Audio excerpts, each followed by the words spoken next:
Welcome back to the Making College Come True radio show, brought to you by Tucson International Academy. I am Pastor John McClain, here with Dr. Jennifer, no, not with Dr. Jennifer Herrera. Tricked you. Once again, I am here with Mr. Brian Beebe.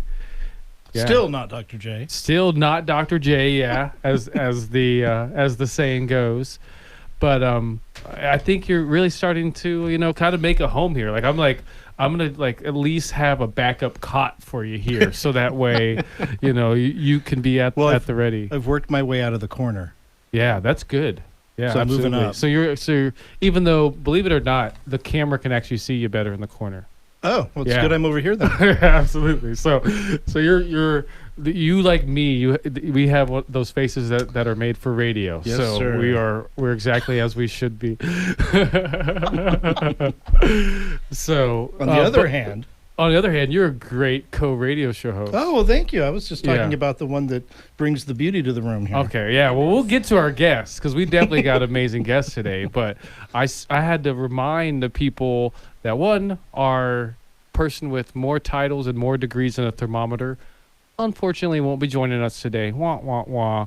But we got the man with the plan, and definitely one of the newest employees of Tucson International Academy, a professional at making college come true for kids himself, long before he worked at Tucson International Academy here with us. So absolutely, definitely want to give you your due credit because we have, I have my 14-year-old son Tristan here in studio, and I want college to come true in his life. So I want him to know the enthused professionals we have around us, so he knows that this is serious business. Well, Tristan, I see you're bringing the energy today. Mm-hmm. So he's excited. We'll get with you later. Yeah, absolutely. But we do indeed have some amazing guests today. We have Carolyn Roberts. Gorst. I'm a name butcherer, so I like other people to say their names so I don't butcher it. But we have Carolyn Roberts Gorst. Correct. Boom. Knocked it out of the park. Home Run Derby just happened, and I just knocked it out of the park now. And then later we have the newest principal for Tucson International Academy Broadway, Phil Trejo. Trejo. Okay, so I can say names today. Yay, congratulations. Look, Mom. So we have amazing guests in studio with us today. And Carolyn is with Junior Achievement of Arizona. She is the development officer. So please, thank you, Carolyn, for being here with us today. Actually, let's start with that. Thank you, guys. Yeah, it's my pleasure. Yeah. And so tell us, for particularly me, I'm ashamed to say, I've never heard of Junior Achievement before. Please, Carolyn, tell me, what is Junior Achievement? Well, I wish I could say you are alone in the universe, but you are not alone. Mm-hmm. Junior Achievement is part of JAUSA, or Junior Achievement USA. Okay. It is a national charitable organization that focuses on helping students connect what they're learning in the classroom to their futures. And we do that by going into the schools and reaching students wherever they're learning to help them connect financial literacy skills, entrepreneurial skills, career readiness skills, to how that's going to impact their future. Mm-hmm. So we take a little bit of Adulting 101, add in a little bit of financial literacy and smart money choices and smart goal setting, blend it all together and add it to what our teachers are doing in the classroom. Okay, and so give us I guess the background Junior Achievement, how long has Junior Achievement been around? Oh, it's brand new, right? Just yesterday, we're right? a brand new organization that just started over 100 years ago. Oh, okay, right out of the box. Good. Right out of the box. Played with it. Nice. Hit the ground running. We have been in existence since 1919. Started by a group of gentlemen out of Boston who saw a need to help our young men coming into the cities during the Industrial Revolution get a head start in their new lives.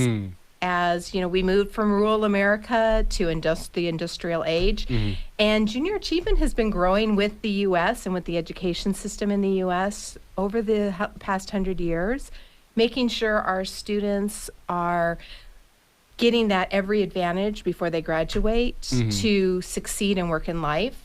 So it's not just about how to save and how to budget your money, but how to use those skills and make choices that are going to lead you to your dream job. We are making dreams come true. We're giving students of all backgrounds and all socioeconomic standing the opportunity to be their best selves. Interesting. So, like, I don't know, it's interesting. I know, obviously, junior achievement existed when I went to school, Yes. but I've never heard, I didn't hear about it in my school. So, like, let's just say I was a high school kid going to one of the schools that you guys are active in. Like, how do I get involved? What does that look like? Great question. Yeah. We have our partnerships are through schools, after school programs, okay. youth organizations, and very flexible and very different models that teachers can implement, partnering with junior achievement so that their students can receive the program. Ideally, our goal is to be working with youth organizations year after year so that students can participate in more than just one program, because our programs are designed to serve kindergarten through 12th grade students. So kindergartners, we teach them the basics. What is a want and a need? You know, you need food. Is candy a want or a need, though? And then we build on that each year until we get into middle school and high school, where we start doing the deeper dive and connecting it to the life skills that they are going to use to So succeed. is it like parallel, like alongside after school programs, or you have your own after school programs? It at is school? its own direct program, and it aligns with our education, our Arizona Common Core standards Nice. and education standards, but we call it field trips in the classroom. Okay. So Nice. it gives that real life meaning to what our teachers are teaching. So and we probably have about a minute and a half, so we have to go to our first break. But what are some of the schools that you guys are working with that our listening audience that maybe even have kids at that schools can maybe tell their kids to connect with the different people? The students don't self-select into the program. Okay. The teachers are running the program at the Nice. school. So our partnering schools include schools in TUSD, Amphitheater, Flowing Wells, Vail Unified School District, our new partner at TIA. Nice. Yeah. Yay! Yeah. Charter We're bringing in schools. K through 12 at TIA. Yeah. Nice. San Miguel High School, Imago Dei. So Tanca Verde High School. So pretty much like most of the schools, you can find junior achievement. So I wish we were in every school in Tucson or Pima County right now, but we're working on that. Okay. But a lot. How many schools? We are in 34 schools 34 in schools. Pima County. Yeah, that's a lot of schools. Yeah. And we're a statewide organization. Well, something that's important, I guess I'll point out before the break, is the volunteer teachers that are going into the classroom to take the JA curriculum. People that are listening are the kind of people Yeah. that they need as volunteers so you can reach more schools. TIA, implementing it through K through 12, they're going to need some volunteers to help us out. Nice. And we'll talk about all that and more after this break. That is Miss Carolyn Roberts Gorst. Gorst. Oh, man. I feel got like it. I'm saying it wrong, but I'm saying it right. Here with us with Junior Achievement of Arizona following this break. This is the Making College Come True radio show brought to you by Tucson International Academy. I'm Pastor John McClain here with Not Dr. J, also known as Brian Beebe. Written on paper, that's a B and a B and a B. All right, we'll be right back after this break.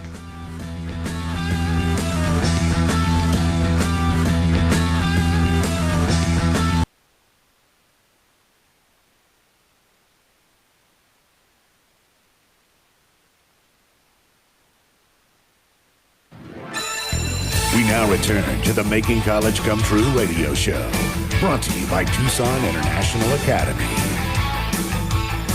Hello, and we're back for some higher learning. We call it the Making College Come True radio show, brought to you by Tucson International Academy. I am Pastor John McClain, here for your spiritual needs, and we have Mr. Not Dr. J, Brian Beebe, here for your educational needs to make college come true in your life, because he's like a professional at it, I've heard. Are they lying or are they telling the truth? Well, I've been paid to do it for 12 years as a private consultant, so Yeah. Get a little practice. Yeah. Either you're a professional or you're pretending very, very well. I've got several hundred kids in college. So. Well, yeah. We'll go ahead and give them the rubber stamp there. I mean, Yale, Pima College, anywhere in between. Whichever, you choose. So yeah, that's us. We're here, and we have Carolyn Roberts Gorst. I said it right. Here in studio with us, and she's telling us about this amazing 100-year-old organization that probably helped either you or somebody be successful in their life, maybe be an entrepreneur, maybe get into college, maybe just not rob your house. That's right. With the organization Junior Achievement of Arizona, and she's a development officer, which I think is a really cool title. Tell us about the development officer title, just because I'm interested in it. Oh, interesting Yeah. question. As the development officer, I get to work with our partnering organizations and companies that help us bring the programs to the students throughout Southern Arizona. So we are a nonprofit or not-for-profit charitable organization, and our programs are free to schools. So the funding for the programs is generally through our supporters, either individuals or through business and corporate foundation support. That Nice. allows us to, they're investing in our community, they're investing in our future, their future workforce. Who would you say are some of your big partners or the big supporters? I know you don't want to single anybody out, definitely negatively, but like positively, I'm sure you probably have a couple, 3 that are just like, man, if it wasn't for these guys, we maybe never existed. Absolutely. It reflects, it's probably no surprise, like our Tucson Electric Power and Caterpillar, we have partnerships with some of the major financial organizations, Geico, as well Nice. as we also have our mid and small sized businesses, local entrepreneurships, that they see what we do as a way to ensure that our community becomes the best that it can be by helping bridge the gap between what students are doing and what their dream is and how they reach that. So we're bridging the skills gap. We're helping to bridge that gap between the jobs that are available and the number of people that are qualified to do those jobs, and making sure that our next generation is the most skilled labor force we have growing in Southern Arizona. Yeah, think about the economic impact on Tucson. When these kids are either going right into the workforce or coming out of college, they're prepared, they know how to deal with money, they know how to do a job interview, they know how to shake hands, they know how to talk to adults, how to just that transition into adulthood is a big part of it, the life skills that they get out of it. It really, really impacts generations. And Tucson is so local. And so much of our money, and I say I haven't disclosed, I'll tell you a secret. I'm on the board. I'm also one of their volunteer teachers. And so much of the donations that make it all possible come directly from mom and pop and sister and brother that just happen to love Tucson and love kids. That they are a tax qualified. We are a charitable tax organization, so qualifying tax organization. And we don't compete with the Arizona tax credit, school tax credit. So it's stackable. It doesn't compete with the private school credit. Right. So in essence, people can support Junior Achievement so we can serve more Tucson kids and get it back on their Arizona tax return. Beautiful. Yeah, basically, it's a dollar for dollar. Yeah. Ultimately, you're saying, you know what? I want to keep my money in Tucson, in Pima County, so that it affects our kids. I don't need to send it up to Maricopa. Let's just keep it here, dollar for dollar. And Those Maricopa kids have enough money, okay?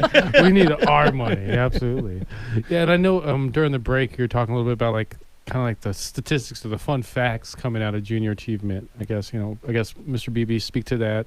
Oh, they just get me excited because so many, I've been involved, as you know, with a whole lot of community service organizations that do amazing things, but they don't really have a measuring stick. So how are we doing? What is our impact? And JA did some surveys and did some research and had some very What are some of those interesting numbers, Carolyn? I think you're the lady with the She numbers. is. I could say I saw it when you said it earlier. I was like, She's how do you remember probably all looking that at me stuff? going, don't make them up. Yeah. Just let me do it. Go ahead, Brian. How well did you listen at the last one? 100% of the 50% of people that took the survey. I don't know. So Brian's absolutely right. Junior Achievement prides itself on being able to provide measurable results for what we're doing. So one of the fun facts I always like to share with it is because our programs are volunteer delivered, we have people from all walks of life come into the classroom and spend a day with the kids, teaching them about money and jobs and careers and success skills. And what our third-party survey has shown us is 1 out of 3 of those students chooses a career in the field that their JA volunteer was in. That's wild. So think about that for what that looks on the landscape of our economic community. If I'm working for a company like Caterpillar and I can influence future engineers and STEM careers by going into a classroom and having a day of fun activities with kids, I'm building my workforce. I'm front loading that pipeline. The other statistic we like to share is that 88% of our JA alums, that's what we call students that receive junior achievement programs 1 or more year, are better at interpersonal communication than their peers. And one of the big things we hear going around all the time from hiring managers is, how do we get our new people to communicate better in the workplace? They need JA. Yeah. Yeah, you know what? Another one that is a big buzz in education, because you hear a lot of people just saying, they're not teaching critical thinking anymore. They're just teaching to the test kind of deal. And there was one on that, right? Yeah, 89% of students that receive junior achievement are better at critical thinking and problem solving. They have an 89% higher critical thinking skill level than their peers that don't receive junior achievement. Wow. That's a big one. Wait, I got another one I think she knows. How many, because a lot of us are entrepreneurs that go in and teach these classes, how many become entrepreneurs? Oh, so this was one that just keeps changing a little bit, but about 30% of students that receive junior achievement go on to start their own business. Oh, nice. And become successful entrepreneurs. And in Arizona, that's big because we're one of the top states that as an entrepreneurial state that has startup businesses. So how do people connect with junior achievement, and how do people donate, get involved, all that kind of fun stuff? Our website at jaaz.org has more information on getting involved as a volunteer, supporting a classroom, sharing your time with kids, learning more about our programs. And we are always looking to build our volunteer base, as Brian alluded to. We have new schools getting ready to start. Well, thank you so much for coming on the show with us, Carolyn. Thank you so much. That's Carolyn with Junior Achievements of Arizona. Go to jaaz.org and get more information. This is the Making College Come True radio show, brought to you by Tucson International Academy. I'm Pastor John McClain, here with Mr. Brian Beebe, and we'll be back right after this.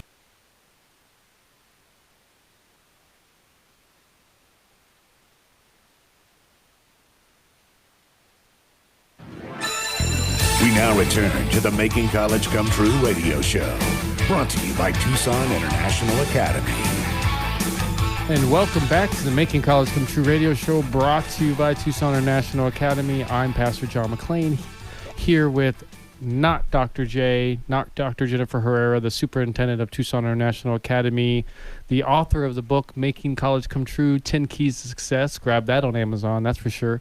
Former TUSD educator, and also a lot of times the co-host of this show, the newest co-host, talk radio show co-host with the talk radio show Making College Come True, brought to you by Tucson International Academy. But in her stead here today and last show, and I'm guessing in the future he'll be joining me regularly, because he's very good, and he brings some levity and makes me feel comfortable and makes me feel like I know what I'm doing. And his name is Mr. Brian Beebe. Yes, I'm getting the name tag of not Not Dr. J. Yeah, absolutely. Wear that around TIA. Absolutely. And then we have the newest member of, actually, I don't know if he's the newest member of the TIA family, because there's a lot of shaking and moving happening over there in TIA land, but we have the newest principal of the TIA Broadway location, and he goes by the name of Phil Trejo. Correct. Trejo. Because I'm notorious for butchering names, so I was preparing to apologize. Just like Danny Trejo. Danny Trejo, yeah, good old Danny Trejo. I don't know the reference. Actor. Oh, okay. Is he what movie? Machete. Heat. Heat. Okay. That was in my mind, but I don't want to be wrong, so I ask. That's what my teacher that's what my principal taught me. Yeah, there we go. That's the segue. That's what they call that, Brian. Okay. So, anyways, I mean, the big thing I'd love to ask anybody from Tucson International Academy, just because, surprisingly enough, I usually get a very similar answer, but I'll ask you, especially being one of the newest members of the TIA family. What is Tucson International Academy? As if I've never heard of it before. Okay. Well, being new to it, there's some parts that I'm sure I'm going to learn along the way. But for me, what resonated and what drew me to the position was that doing some things different in terms of if I was going to start a charter school. They had a lot of focus on things that if I was going to start one, that's exactly what I would do. Increasing our cultural awareness. It's a big world out there. And so it's more than just Tucson. It's more than just Arizona. I mean, it's a world. And so to be culturally more competent, that's a plus. That's a service to our students. The other thing is they're not large campuses. And so they really focus on that sense of membership, that belonging. And so you can really get that established. And this is our tribe, and this is what we stand for, and this is what we're going to accomplish. So to me, it's that sense of membership. That's vital. I mean, Maslow's hierarchy of needs. If I'm fed, I feel safe. I want to belong. And so I'm going to belong to something. And so let's make it something good, something positive, and something that's going to change trajectory for students. And so, I mean, just thinking from my perspective, granted, I'm not in the education field, but to be a principal, that seems like, man, that's like right underneath astronaut. It takes a lot to get to that point. That's how my mind works. But I'm guessing before that you're an educator, a teacher of sorts. Yeah. And so kind of walk us through, this being the Making College Come True show, your experience and even choosing to go to college in the first place, and then choosing to be an educator. Well, when I was in high school, it was all about football and all about sports. Okay, what position? Football linebacker. Linebacker. Oh, okay, all right. I'll stay out of your way. So, no, those were the days. Yeah, anyway, so yeah, I mean that's kind of why I went to college, and it was a struggle. I didn't know it at the time. It's like a fish is the last one to know it lives in water. College? University of Southern Colorado. Okay. In Pueblo, nice. Colorado. Nice. But, I didn't know ahead of time, but I realized once I was there, I was an under-resourced learner. I mean, I was not prepared for the rigors of college. And so, I mean, I really struggled, had to take remedial classes. I was in the writing lab, the math lab. If they had whatever lab, I was in there trying to catch up. And so, I mean, it was a real struggle. And then the university had dropped athletics, so I'm flipping the bill for my own way to get through school. So joined the reserves, working 2 or 3 jobs. My last year of college, I lived in a garage because it was cheap. Yeah, well, thank you for your service. I mean, stick that in there, being Mr. Veteran guy. But so why did you choose to continue on once the scholarship wasn't there anymore? I just, you know what? I didn't know any better. I was just like, okay, I got to get this done. I didn't know where it was really going to lead, but it's like, okay, I started this. I'm going to, I'm going to finish it. At least I'll have a degree. And so I was the first one in my family to have a bachelor's degree, to graduate from college, first generation. And what made you choose education? Well, because I, being a football player, and I went to PE, and just like, okay, I'm going to be a PE coach and teacher. And so, yeah, I did that. I ended up in Omaha, Nebraska, because I played a year of semi-pro ball. We played a game out in Omaha. Then there was a recruiter for Omaha Public Schools, and I'm like, okay, well, I'll go there. I've been there, at least one time, so it seemed cool. And so that's why I got into education. And then I loved teaching physical education, and I loved coaching. But, I really wanted to make more of a difference. I wanted to have more of an impact. And so went into administration, and then also, but it's important to me to be authentic. So I went into administration, was a high school principal, and I'm trying to coach teachers, and I intuitively knew what was good teaching and what wasn't. But I wasn't a good coach. And so it's important to me to walk the talk. So I'm like, okay, I'm going to go into special ed, because that's working with the most struggling kids. You have to be a master of all content areas. And that was the best thing I could have done. Nice. I mean, it just really opened my eyes, and became passionate about turnaround schools, the school transformation. I've been at a school that had less, and you were thought of less just because of your zip code or your circumstances. And it was just important. To me, it's a moral imperative. Everybody deserves access to a quality education. Then the next thing is, how do we ensure success? Yeah. Well, you're hitting deep, and we'll be back with more after the break. This is the Making College Come True radio show, brought to you by Tucson International Academy. I'm Pastor John McClain, here with Brian Beebe. He's doing this.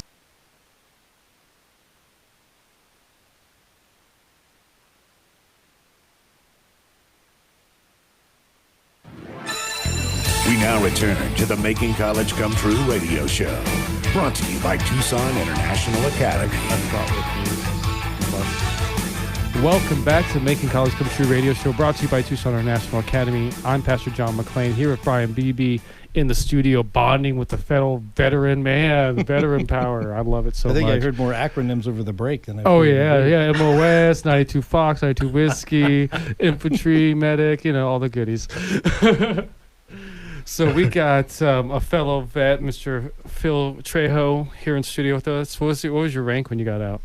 I think it was just 5. 5, yeah. I got out as a 4. I was a cut up, man. We would have had fun together, but I was a cut up. I should have been higher, but I got bumped down once. Yeah. I want to think I went back and forth at least 3 times for sure. Yeah, it took me a while to figure it out, but as I was telling you during the break, I joined right out of 9/11 in spite of my parents in a lot of ways, because they taught me from pretty much out of the womb that you're going to join the military. That's what they told me. Like, all my whole life, you're going to join the military. Like, if you're not going to live here. That's for sure. And they hold true to that. Because on my 18th birthday, I was like, I'm not going to join the military. No way. And that was 2001. So May of 2001, I'm like, I'm not going to join the military. On my 18th birthday, they're like, okay, stuff's packed, time to go. And I was like, all right. Well, then me and a couple buddies, we get our own place. A few months later, Lord and behold, 9/11 happens. So it's just like, oh, okay, now parents, I see what you were talking about all these years about the duty and the responsibility and the respect and all this. So, okay, I'll join. Yeah, my son swore that he never would. And he went and got a bachelor's degree and then joined the Air Force. Nice. So he's an officer, I'm guessing. He wasn't. He was just like 0.2 of a point of GPA too low. Interesting. And he actually didn't want to be. He should have joined the Army. I know. That's why. Well, good. Well, thank him for his service for me. For I will sure. do that. Yeah, man. That's a big deal. That's cool. I bet you're a proud dad to have a Air Force son. Absolutely. Yeah. And it was part of his plan in paying his student loans. So, nice. He did 4 years was his plan. He's got, he's out now and working. He got his master's degree. working on his second bachelor's degree. So Nice. yeah, very proud of him. But Yeah, it's like, and like just the thought, like with my sons, I have 4 sons. Yeah. If they join the military, I'll be so proud of them. I mean, I have my first wife. She has a son. She had an 8-year-old son when I married her that joined the Army. I'm guessing he joined the Army to try to be like me. And I'm so proud of him. I mean, I couldn't be any more proud of him. But in the same, I'm terrified. yeah, Because I was in the military and I lost a lot of friends, and I could have died on many occasions. I could still die because of my kooky little head. So it's just, I don't want that for my children, but in the same, I'm proud of any decision they make, and I support what they do, or they decide to go to college, or they decide not go to college, or they decide to join the military, not join the military. But I think a good question kind of to ask you, Phil, is how do you think your military experience prepared you for these other challenges in life and becoming an educator, becoming a principal, and succeeding in these things where maybe you hadn't if you hadn't joined the military? Because I know, like I was telling you, with my experience, like I may even be in jail today if I hadn't have joined the military. So, there's a lot that I learned from it.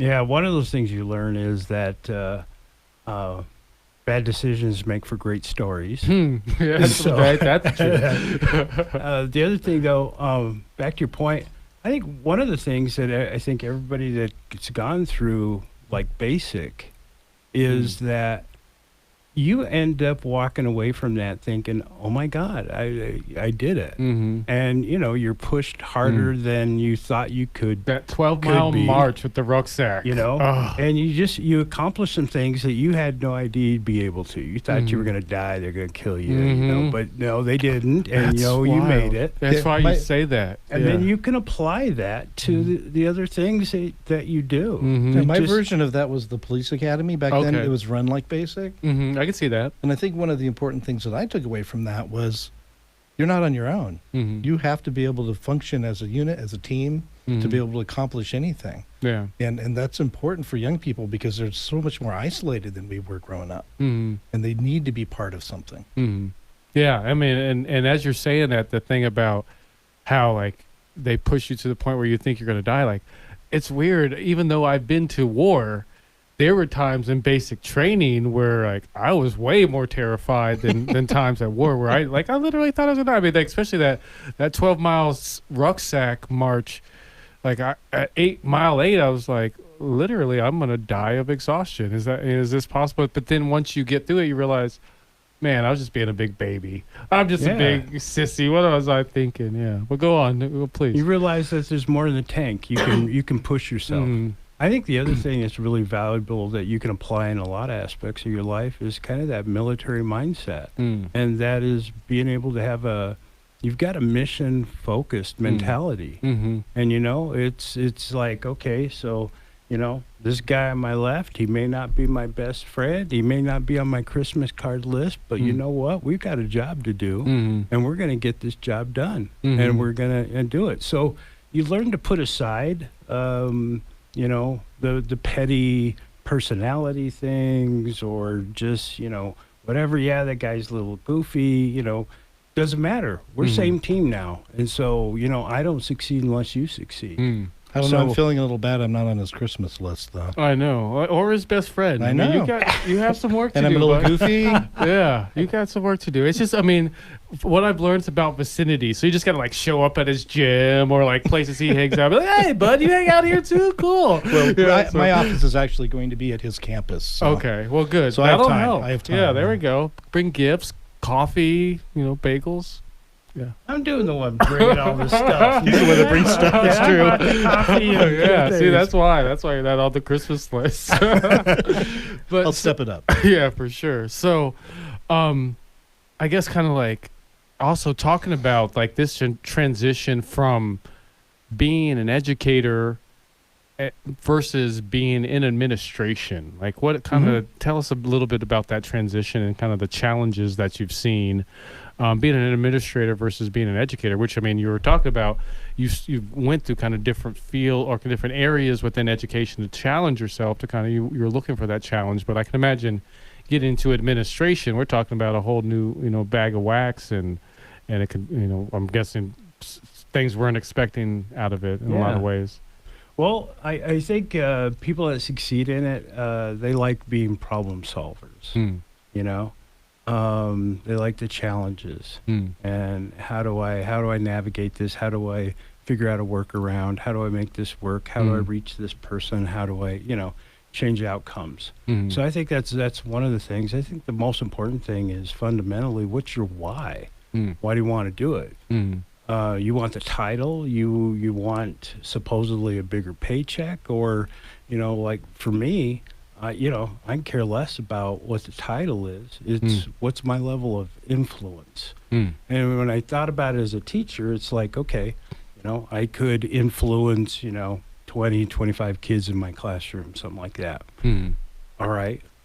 But in a position of influence in administration, okay, so what if I can get a school full of people that want to make a difference? And how much can, it just multiplies the impact. And so that is kind of why I got into it. And then again, that desire to, I got into turnarounds. So I've been at some of the lowest performing schools in a couple various states, and being able to be a part of moving those towards being recognized for achieving high growth for students and student achievement. Nice. I mean, it can be done. It's just hard work. And again, that focus. Yeah. Because again, back to the military, it's like, okay, what's our mission? There's that clarity. This is our mission. All right, this is what we got to get done. It's odd you say that. I don't know. Maybe it's the principle in you, but I've never even considered that fact and why I'm able to. You kind of look at this banner that we have in the studio of all these kind of accomplishments that were my mission. That I just said, okay, I want to write a book, or I want to create this documentary, or I want to create this tiny house village to help homeless veterans.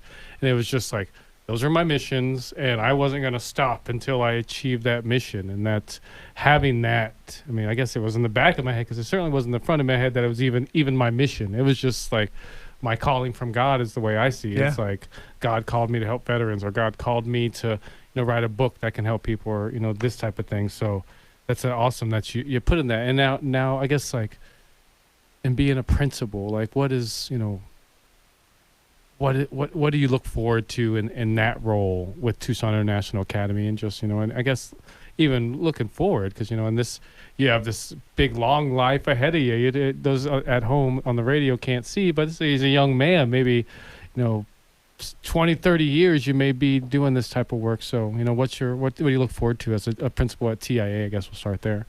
Well, first and foremost, I want to acknowledge all the work that people ahead of me have done. So there's a lot of great things in place. What I would really like to be a part of is I really want to move it to the next level. I mean, I want it to be a great place for kids, and I could care less where you're at when you come here. We're going to do whatever it takes to maximize your growth, to maximize your learning and your experiences. So much of the achievement gap is really, it's an opportunity gap, just not being exposed to the same, opportunities as other people, and, just, or getting the reps. And so, I really want it to be a great place for kids, and I want it to be a great place for us adults. I mean, I want it to be a great place for someone to start their teaching career or continue it, or, or if they want to grow and whatever, but, they knew that this was a great place, and that we were no different than, kind of the military and teachers or healthcare. We all got that serve. It's service to others. Yeah, we believe that there's something bigger than just us. All right. Well, thank you for being here, Principal Phil Trejo. Thank you, sir. Well, pleasure to be here. Thank you. Yeah, absolutely. And being a military guy, I know you don't like me calling you sir, but you're a principal, so I got to call you sir, right? A paradox. Maybe that'll get me on the Christmas called list. Worse. Yeah, for sure. This is the Making College Come True radio show, brought to you by Tucson International Academy. I'm still Pastor John here with still Brian Beebe. We'll see you next